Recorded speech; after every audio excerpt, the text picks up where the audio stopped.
Hello everyone, and welcome back to Fandom Theory.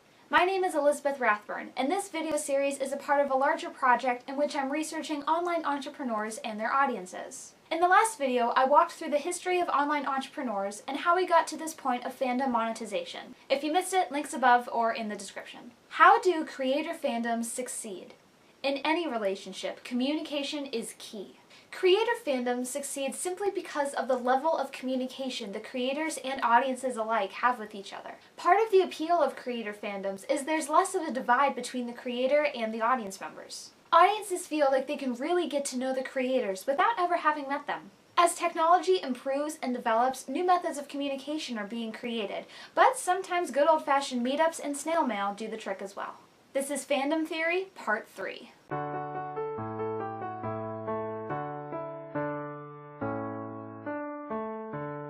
As mentioned in the previous video, Patreon is a service where audience members can opt to pay a creator either by month or by project. In return, they'll receive certain perks depending on what tier they've joined based off how much money they paid. These perks are exclusive to just patrons of that tier and therefore can have a persuasive appeal. As mentioned in the last video, according to a poll, half of patrons joined so they could receive perks.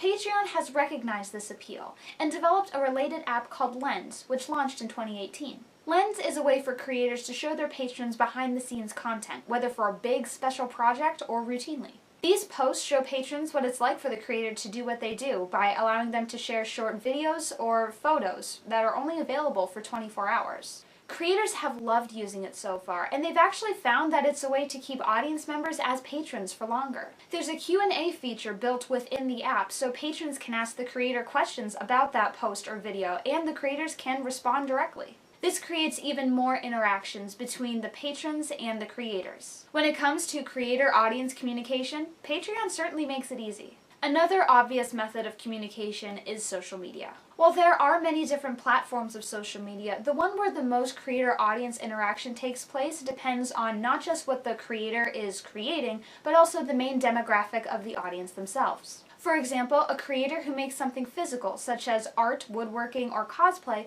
would thrive best on Instagram to share their updates and behind the scenes. While the days of Facebook fan pages may be coming to an end, it doesn't hurt to include one. Even uploading an archive of YouTube videos or podcast files to Facebook would be a good backup just in case there's a problem with the main distribution platform. Like with creating content itself, it's a good idea to have social media on a variety of platforms to ensure the widest reach of a potential audience. One of the biggest platforms right now for creators and audiences would be Twitter. Because of the abbreviated number of characters, it's a good place to quickly share updates, thoughts, or jokes. Here, new content can be shared as well as teases of upcoming content.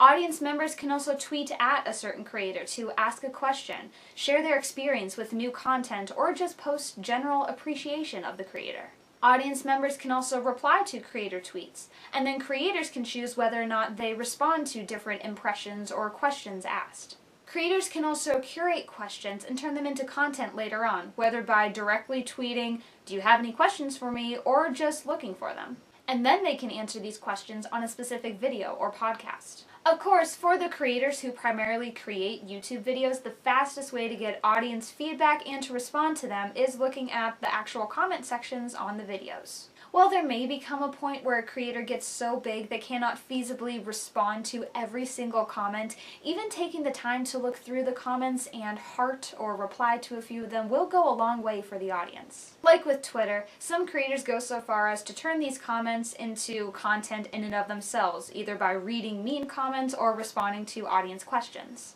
And they can always pull questions from their patrons on Patreon as well.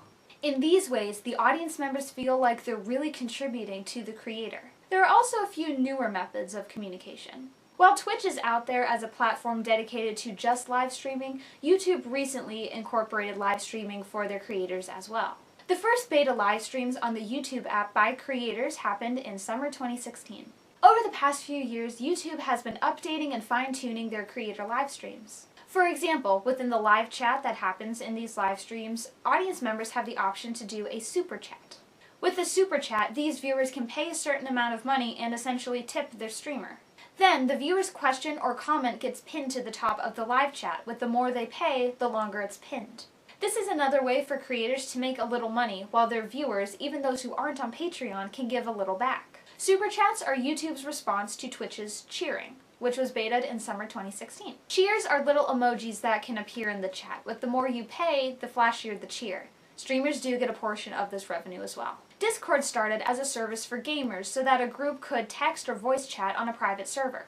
When a creator makes a private server, they can choose to share the link with all members of the audience or just certain ones. Access to the channel or community's Discord server is one of the most common perks on Patreon. There can also be private channels within these private servers, creating even more exclusivity if that is desired. Similar to a Facebook fan page or website, Discord is a place where fandom members can just interact with each other.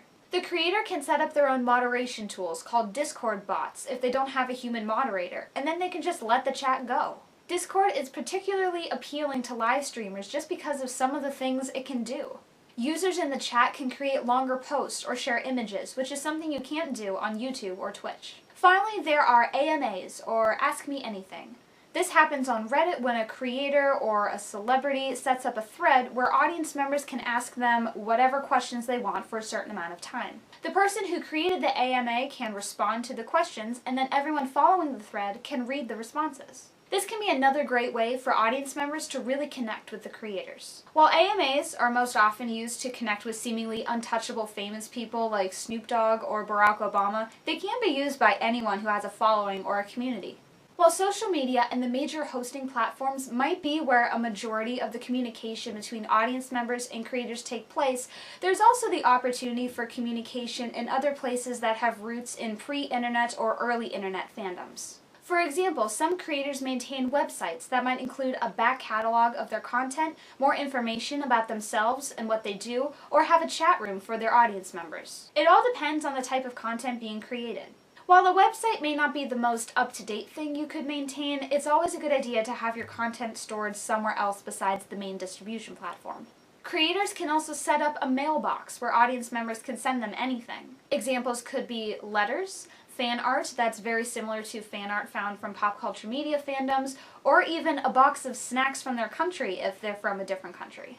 Having a lot of packages and letters to open from the mailbox can cycle back and become content in and of itself.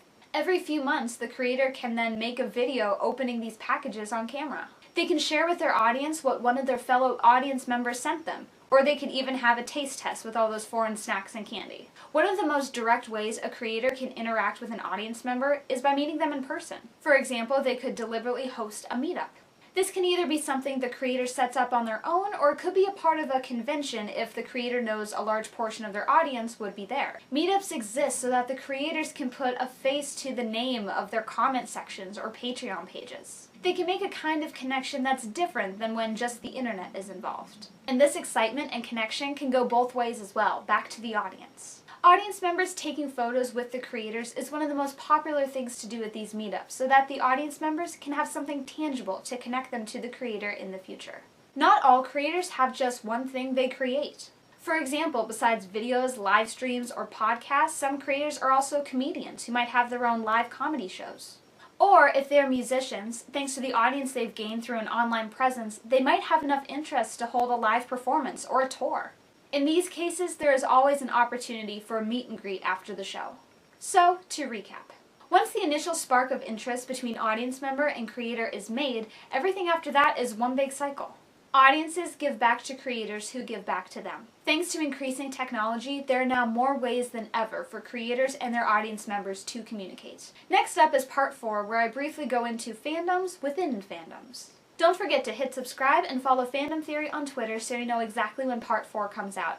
If you like reading, there's a link in the description to where I've uploaded a paper on the same topic. And finally, share this video with your creator fandoms. Let's spread knowledge and start a conversation. Thanks for watching.